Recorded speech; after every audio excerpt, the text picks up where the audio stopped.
Breve paréntesis. Acá hay muchos que peinan canas y jóvenes también.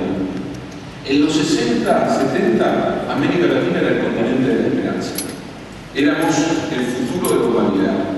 Los paradigmas de la transformación del mundo. De estas tierras calientes iba a llegar el futuro. No basta y no hace falta decir algunos nombres propios de eso, pero América Latina, a los ojos de los europeos y de los estudiantes estadounidenses que tomaban las universidades al comienzo de la década del 70, era el continente de la gran transformación, el futuro de la historia. A partir de la regresión autoritaria y dictatorial de la segunda mitad de los 70 y de los 80 y de los 90, dominado bajo la lógica neoliberal, América Latina se convirtió en el vertedero de la historia, en un continente casi inviable, de la misma manera que hubo provincias decretadas inviables en la Argentina. ¿Recuerdan ustedes esas provincias que no tenían dónde colocarse porque no tenían recursos que fueran interesantes para el poder real? Pregúntenle a los catamarqueños, a los jujeños. Salta siempre tuvo un lugar un poco diferente por las características propias de Salta. Pero eso de ser inviable también le pasó a zonas enteras de América Latina, ni hablar de África. Ni hablar de África, el lugar de la desolación y el lugar de la estructura canalla del proyecto civilizatorio de los grandes imperios. Pero lo cierto es que en los 80 y los 90, ser latinoamericano era tener que mostrar 10 pasaportes sellados 100 veces para poder entrar en Europa o donde fuera, porque éramos sospechosos de cualquier cosa. Por supuesto, de ir a hacer trabajos ilegales, porque no había trabajo acá y había que buscar un horizonte en cualquier lugar. Ese modo de ver a América Latina comenzó a cambiar. Hoy Sudamérica es de vuelta una tierra fértil de debate, de discusiones, de reinvención de ideas emancipatorias. Hoy estamos discutiendo en nuestro continente cuestiones que no se discutían, porque el lenguaje también es fundamental. ¿Qué palabras se olvidaron? ¿Qué palabras fueron invisibilizadas? ¿Y qué palabras pudieron ser rescatadas? La palabra igualdad fue una palabra olvidada en la década del 90. O cuando se la pronunciaba, se la pronunciaba hipócritamente. Sí, igualdad jurídica. Rescatar el concepto de igualdad como un concepto clave de la vida democrática es decisivo y se viene haciendo en este tránsito de América Latina. La palabra Estado. En los 90 la palabra Estado era equivalente a caja negra, impudicia, corrupción, ineficiencia, y lo que dominaba absolutamente era la inversión y el desarrollo privado.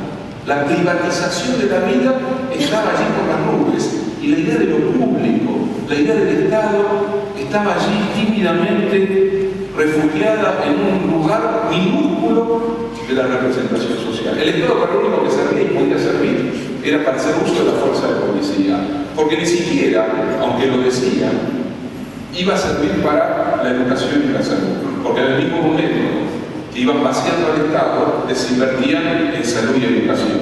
Hoy discutimos al Estado, al concepto de Estado, bajo otro paradigma.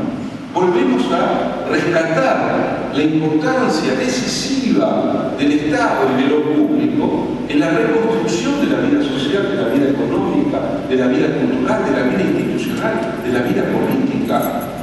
Rescatar una palabra significa dar una disputa por el sentido, una disputa política. Otra palabra que se retiró de la historia aparentemente y por suerte ha regresado es la palabra pueblo. Desde los 90 hablamos de la gente. Siempre sospechamos que cuando un periodista dice la gente está haciendo un recorte social racial, sin ninguna duda. La palabra pueblo es una palabra vergonzante. El pueblo era el pueblo ahí, vaya a saber de qué, ¿no? De las montoneras, de las tornerías, de las cabecitas negras, de los populismos. Ya éramos gente seria, gente de la economía global del mercado, gente de una democracia republicana. ¿Cómo hablar del pueblo? Esa masa viscosa y oscura que le hizo un daño tremendo a la vida republicana argentina. No, hablemos de la gente. Política. Es una palabra envenecida, una La relación entre política y verdad es equivalente a la relación entre un asesino serial y la conmiseración por los seres humanos en los 90. El lugar natural de la política y de los políticos era en el imaginario la sede tribunalicia. Se trataba de la administración, se trataba de la gestión, se trataba de los tecnócratas. Y si el tecnócrata al mismo tiempo era dueño de una corporación económica, mejor todavía. Se trataba de la privatización de lo público y del Estado, y se trataba de una expulsión de la política en el sentido que yo les planteaba al principio, como una disputa por, si ustedes quieren nuevamente, por la igualdad. Rescatar concepto de pueblo, concepto de Estado, concepto de igualdad, concepto de política, es al mismo tiempo rescatar el concepto de democracia. Porque la democracia de los tecnócratas es lo que estamos viendo en Europa.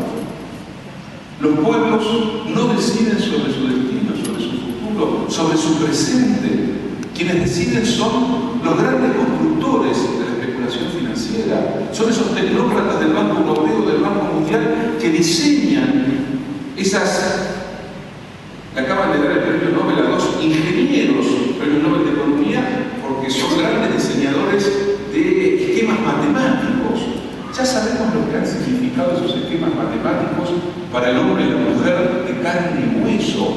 Significó hambre, marginalidad, expulsión, miseria social. Entonces, el continente de la democracia, supuestamente, la democracia no la deciden los propios pueblos. Entonces, frente a eso, siempre es importante ejercer la memoria de los conceptos, de las palabras, para ver qué nos pasó, qué le pasó a nuestra vida social, a nuestra vida cultural, a nuestra vida política, a nuestra vida institucional.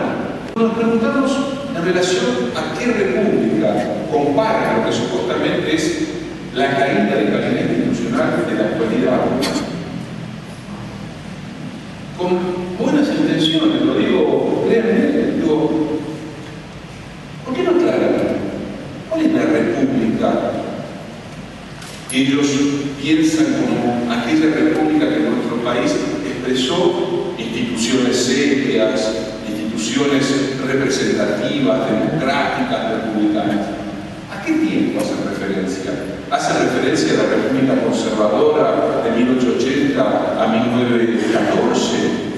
República Unitaria, la República de Pocos, donde solo votaban los que tenían, entre comillas, derecho a voto, donde por supuesto no votaban las mujeres, pero tampoco votaban los pobres, o cuando votaban los pobres votaban bajo la condición de un voto comprado, ni siquiera comprado. Una república donde la riqueza estaba absolutamente concentrada con las manos. ¿Hablan acaso de la república vaciada y ambiciada de los años 30, después de que un golpe de Estado expulsó a la primera mayoría popular? Hablan de la república que emergió y que volvió a reformar la Constitución, de la que no dicen absolutamente nada, después de un golpe de Estado en 1955 y después de haber invisibilizado una de las peores masacres de la historia argentina.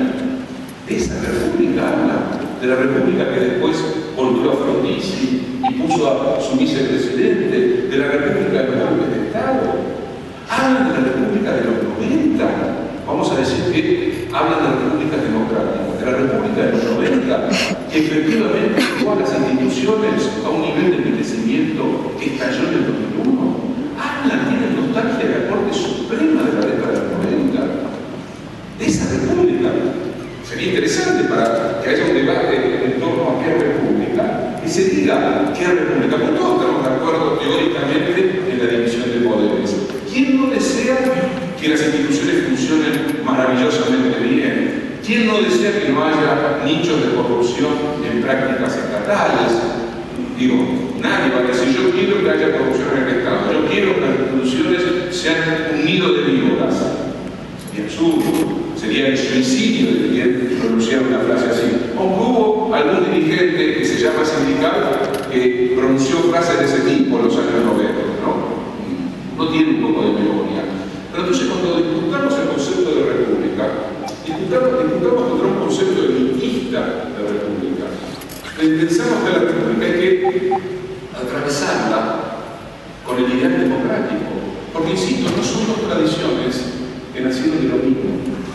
Puede haber repúblicas sin democracia, y lo ha habido a lo largo de todo el siglo XIX, en Europa y en los estados nacientes de América Latina. En cambio, no puede haber democracia si no hay efectivamente una construcción republicana del poder. La democracia es garantía de la república no es garantía de la democracia. Y si la democracia es garantía de la república, significa que las mayorías, el pueblo, generalmente expulsado del derecho a gobernar la república, es la garantía, en verdad, del funcionamiento de la república.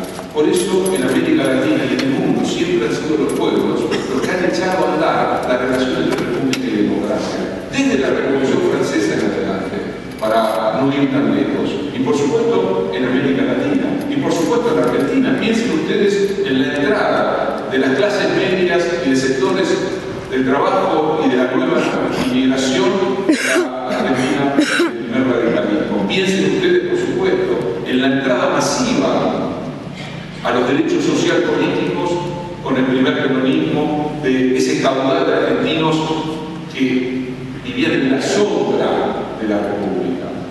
Siempre los momentos de expansión republicana, en el sentido democrático del pueblo, ha venido de la mano de la emergencia de sujetos colectivos, de nuevos actores sociales que son siempre expresión de las grandes mayorías populares. Esta es la historia en su complejidad. Eso no significa que, por supuesto, no haya que seguir pensando y discutiendo la república, la división de poderes, pero insisto, jugar en el espejo, comparar, siempre es fundamental. ¿Cómo comparamos nuestro presente? Si lo vamos a comparar con el mismo, sería absurdo. Hay que compararlo con otras circunstancias de la historia argentina. Cuando aquellos que anuncian todos los días la catástrofe, cuando aquellos que describen todos los días un país en estado de abismo, cuando aquellos que describen una realidad argentina que es nada más ni nada menos que un país desestructurado, cuando hacen eso, lo que están haciendo, en verdad, casi no dirían, bajo la traición del inconsciente, recordar lo que la Argentina era cuando ellos legitimaron ese poder. Recordar la Argentina del hombre, fundamentalmente. Y en algunos casos también recordar la Argentina de la dictadura. ¿Qué queremos comparar? ¿Qué espejo queremos construir? Queremos hablar de la vida económica, de los derechos, queremos hablar de la política, de las instituciones, queremos hablar de la vida cultural, queremos hablar de los medios de comunicación. De todo eso podemos hablar, y tenemos que hablar, y tenemos que construir comparaciones, porque la memoria, si no se la ejercita, queridos compañeros y compañeras, si no ejercitamos cotidianamente la memoria, el Alzheimer avanza inexorablemente sobre la vida social. La capacidad de olvido de una parte importante de esta sociedad es alarmante. Es paradojal que muchos de aquellos que disfrutaron los logros del primer peronismo desde el comienzo hayan sido furiosos antiperonistas.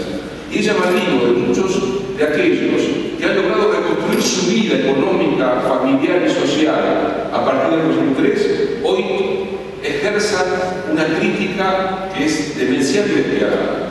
Es llamativo. Estoy pensando en ciertos sectores de las clases medias. Es llamativo, es digno de ser pensado. No digo las clases medias, de ninguna manera, pues yo creo que hay muchos sectores de las clases medias que saben perfectamente qué les ha sucedido en otros contextos de la historia argentina. De la misma manera, ustedes lo saben mucho mejor que yo, que el discurso hegemónico que relata la Argentina sigue siendo el discurso que se articula desde la ciudad de Buenos Aires. Que la manera como los argentinos nos vemos a nosotros mismos no es la manera diversa que nace precisamente de la diversidad del país, sino que es de la homogeneidad narrativa que nace de ciertas estructuras corporativas-mediáticas que reproducen una y otra vez el clima de ciertos sectores urbanos y particularmente de la ciudad de Buenos Aires. Eso también hace una discusión sobre la República. Eso también hace una discusión sobre el federalismo. ¿De qué federalismo hablábamos en los 90? De ese que decretaba inviable, según el Banco Mundial y el Fondo Monetario, las regiones del país, que le entregaba a las provincias la administración, entre comillas, de la educación y de la salud sin condiciones económicas para que las provincias pudieran garantizar de verdad educación y salud. Eso es federalismo. Federalismo es sacarse de encima educación y salud como responsabilidad del Estado Nacional y arrojarlo al vacío de la desinversión y a la indigencia económica de muchas provincias que no tenían posibilidad de generar en educación y en salud las inversiones indispensables. Es federalismo decretar, porque hay quienes han tenido derecho a hacer una nueva constitución, decretar que las riquezas naturales, el subsuelo, ya no es un bien común del conjunto de la sociedad y debe estar custodiado por el Estado Nacional, sino que se lo puede fragmentar en tantas provincias como integran en la nación, no para generar más federalismo, sino para generar condiciones de expropiación de la riqueza de los argentinos. O sea, todo esto tenemos que volver a discutirlo. Y aquí aparece el tema de la Constitución Nacional.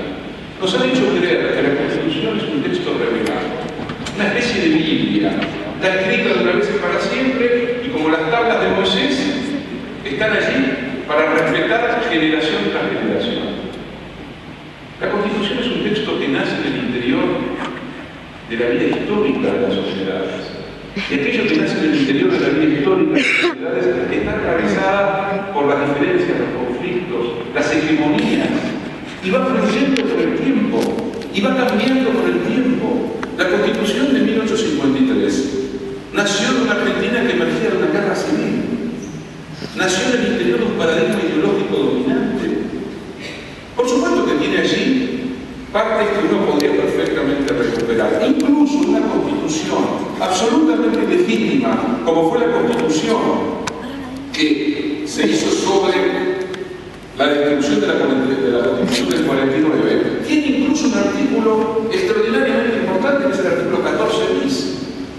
Incluso una constitución hecha sin las mayorías populares tiene un artículo rescatable, reivindicable, que debería permanecer en toda constitución, que tiene que ver con los derechos sociales fundamentalmente. Una constitución habilita la complejidad de la vida de una sociedad. Una constitución implica las disidencias, las disputas, y es el punto en el que se busca también construir algo que más o menos pueda expresar lo que la mayor parte de la sociedad siente como núcleo que fundamente su propia existencia constitucional. Pero una constitución siempre es hija de disputas, siempre es hija de contradicciones del tiempo que tiene que ser. Hay países que y países con larga tradición democrática que han modificado una y otra vez sus constituciones. Hay otros países que han elegido modificarlas a través de enmiendas.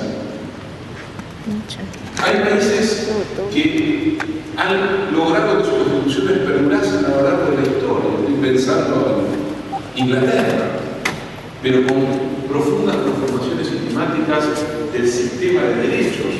Cada país encuentra los mecanismos adecuados para definir qué se corresponde mejor con sus necesidades, su idiosincrasia, su tradición o sus tradiciones políticas. Si esto es así, toda discusión sobre la Constitución es una discusión siempre bienvenida, porque enriquece la vida de una sociedad. Porque discutir la Constitución es discutir nada más ni nada menos, no solo que la forma institucional, sino que discutir la trama también alrededor de la cual se va a articular la vida de esa sociedad. Y está muy bien que en este tiempo volvamos a discutir una Constitución constitución que nació en el corazón de la década neoliberal. Es importante que la discutamos. No sé si se podrá transformar, no sé si habrá consenso político que requiere la convocatoria de una asamblea constituyente. 3 años, se necesitan 2 tercios de las cámaras. Pero no importa, ya se anticipa, no queremos discutir la constitución. ¿Por qué no quieren discutir la constitución? No, porque detrás de la discusión de la constitución está la reelección. Incluso que estuviese la cuestión de la reelección, a mí me parece fundamental, importante y significativo que los actores políticos, sociales, económicos, culturales de nuestro país discutan en foros libremente la Constitución. Si después hay un consenso que habilite la convocatoria de una asamblea constituyente, es otro cantar. Para eso hace falta que importantes sectores de la oposición crean efectivamente que es necesaria una asamblea constituyente. Mientras no sea así, lo demás es un delirio, lo demás es una suposición, lo demás es una ficción, es una gran mentira y un gran engaño, porque no quieren discutir la propiedad, porque no quieren discutir la cuestión de los recursos naturales, porque no quieren discutir la incorporación sistemática de los derechos en la Constitución, porque no quieren discutir que la Constitución se defina el lugar que Sudamérica tiene en la vida argentina. Porque no quieren discutir un montón de cosas. Cuando digo discutir la propiedad, lo digo en el sentido de la Constitución del 49, que incorporó el concepto de propiedad social, que no eliminó el concepto de propiedad privada. Mentira que si discutimos los diversos modos de la propiedad, estamos amenazando la propiedad privada.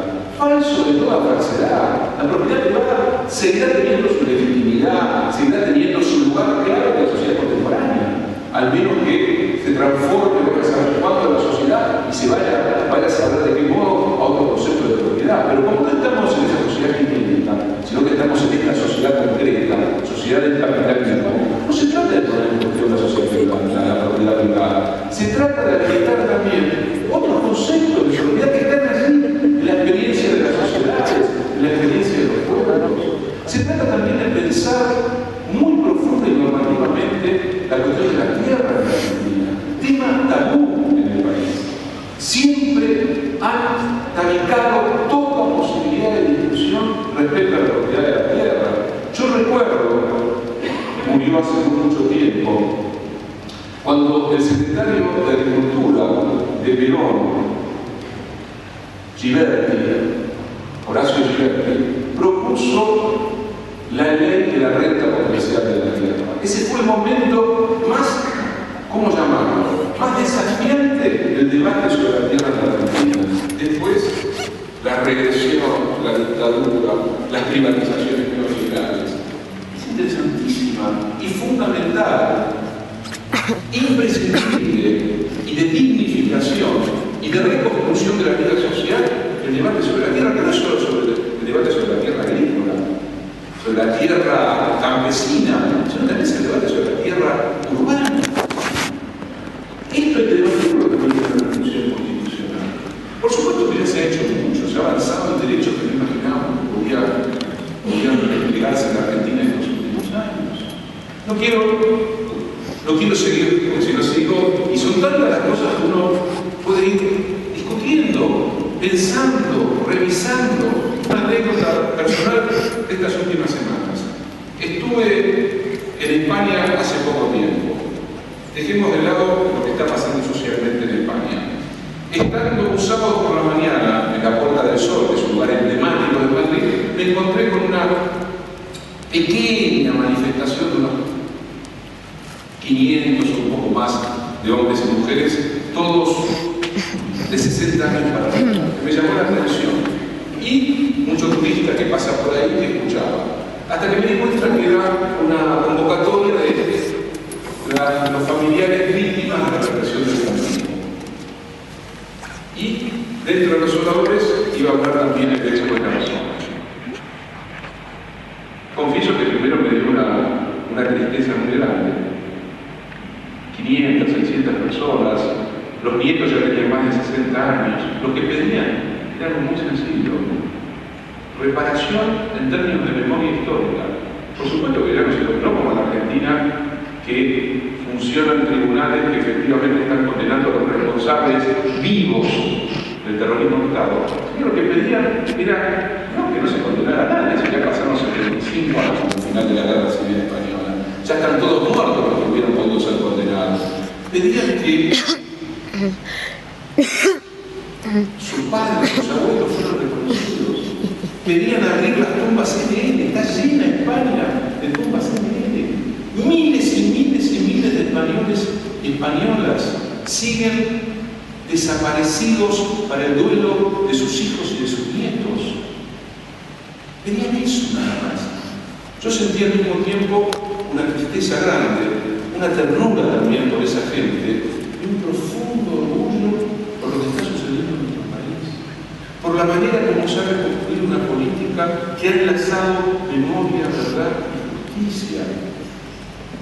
Le acaba de tocar al hermano menor ir ahora a comparecer en Tucumán en tribunales de la democracia para dar cuenta de crímenes de lesa humanidad. Me refiero al famoso general de las botas lustradas cuando entregó las Malvinas en el año 82.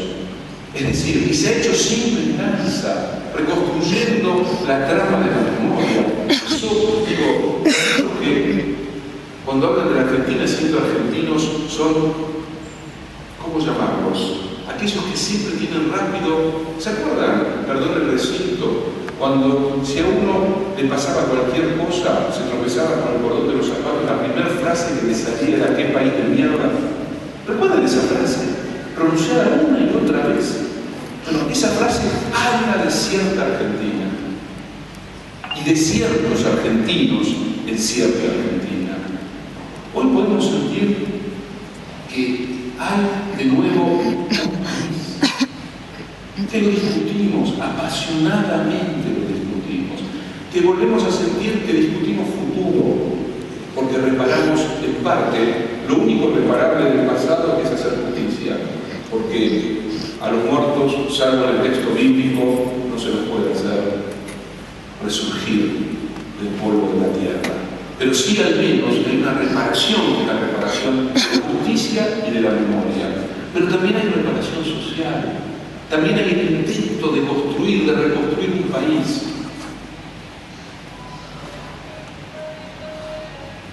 Y en ese sentido, y estamos muy cerca de una fecha cara para muchos y muy cara para mi propio corazón, el agradecimiento es una de las grandes virtudes de cualquier persona. Si yo tuviera que agradecer algo en este momento de mi vida, es a Néstor Kirchner por haberme dado la posibilidad de hablar conmigo.